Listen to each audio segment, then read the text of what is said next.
ये कहानी है एक एम्बुलेंस ड्राइवर की जब वो एक डेड बॉडी को शहर से गांव लेकर जा रहे थे। कहा जाता है जिन्नात मुर्दा जिस्म में जल्दी एंटर हो जाते हैं और फिर ऐसा ही कुछ इनके साथ होने वाला था। ये स्टोरी नहीं, एक खौफनाक वाकया है जो एक एम्बुलेंस ड्राइवर ने मुझसे शेयर किया था। वाकया शुरू करने से पहले आयतुल कुर्सी पढ़ लें, अपने आस पास इशार बांध लें, क्योंकि सुना जब इन मखलूकात का जिक्र होता है तो ये बड़े इंटरेस्ट से आपके करीब आ जाती हैं और अपनी बातें सुनने लगती हैं। तो आयतुल कुर्सी पढ़ लें, अपने कमरे की लाइट्स ऑन रहने दें, क्योंकि जब ये वाकया आप सुन लेंगे तो फौरन जाके लाइट ऑन करने में आपको डर लगेगा। तो बेहतर ये है कि वाकया लाइट ऑन करके सुने। होता ऐसा कि एक प्राइवेट एम्बुलेंस चलाया करते थे ये, और इनका साथी मुर्दा खाने से एक डेड बॉडी को रिसीव करते हैं जिसको इन्होंने एक गांव पहुंचाना होता है। अब वो सर्दियों की ठंडी तरीन रातें थी और ये लोग निकल पड़े शहर से गाँव के लिए। अब चूंकि फॉग की वजह से मोटरवे बंद थी तो फिर इन्होंने जीटी रोड का रास्ता ले लिया। हुआ ऐसा कि ये लोग अपने सफर पे रवा दवा थे।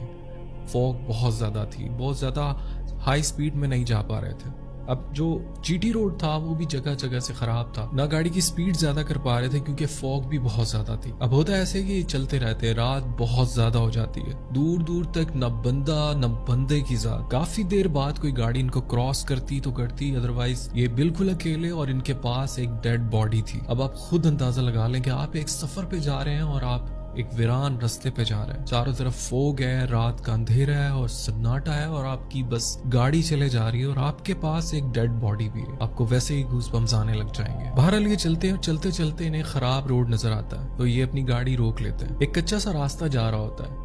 दो मोटरसाइकिल सवार जो यामा मोटरसाइकिल पे दूर से आते इन्हें नजर आते हैं, जो इनके पास आके इन्हें कहते हैं कि जी आप आगे से लेफ्ट ले लीजिएगा और फिर आगे से जाके यही रास्ता इसी रोड पे आपको मिल जाएगा, क्योंकि ये रोड बीच में से खराब है, ये टुकड़ा थोड़ा खराब है, तो आपको कच्चे रास्ते से होके जाना पड़ेगा और आगे जाके इसी रोड पे आप मिल जाए। बहरहाल ये उस कच्चे रास्ते पे ले लेते। कच्चा सा रास्ता था और बड़ा स्पूकी था। अब फोग, रात का टाइम, अब याद रहे अपने दिमाग में वो सारा माहौल रखें कि फोग है, रात का टाइम है और सन्नाटा है और सिर्फ इनकी गाड़ी चलती जा रही है कच्चे रास्ते से। दोनों तरफ जंगल नुमा एक बंजर सी जमीन है और चलते चलते बहुत दूर इनको एक हल्की सी रोशनी दिखाई देती है। ये चलते चलते उस रोशनी को फॉलो करते करते उसके करीब पहुंचते हैं। जब ये वहां पहुंचते हैं तो देखते हैं कि एक ढाबा है जहाँ पर कोई भी नहीं है। बहरहाल ये आवाज देते हैं तो अंदर से एक शख्स निकलता है, बोलता है मैं बस इसको क्लोज करने वाला था, हुक्म करें। अब वो रोशनी जो थी वो हल्की हल्की आग जल रही थी जो उस ढाबे की थी। तो ये वहाँ गाड़ी रोकते हैं और कहते हैं जी हमें यूं यूं फलाने गांव जाना है, तो आप हमें क्या गाइड कर सकते हैं? हमें किसी ने कहा है कि आगे से लेफ्ट जाना है। तो उसने कहा कि नहीं नहीं, आपको किसी ने गलत गाइड किया है, आप यहाँ से राइट ले लें और सीधा ये जो रास्ता है ये आगे उस रोड पे जाएगा। बहरहाल ये कहते हैं जी हमें चाय पीनी है, तो क्या हमें चाय मिल सकती है? ढाबे पे दूध जलेबी का काम करता था वो बंदा, उसने बोला ठीक है जी मैं आपको चाय दे देता हूँ, आप वेट करें। वो एम्बुलेंस वहीं लगाते हैं, उन्होंने चादरें ओढ़ रखी होती हैं, बाहर आके बैठते हैं और वो जो शख्स ढाबे का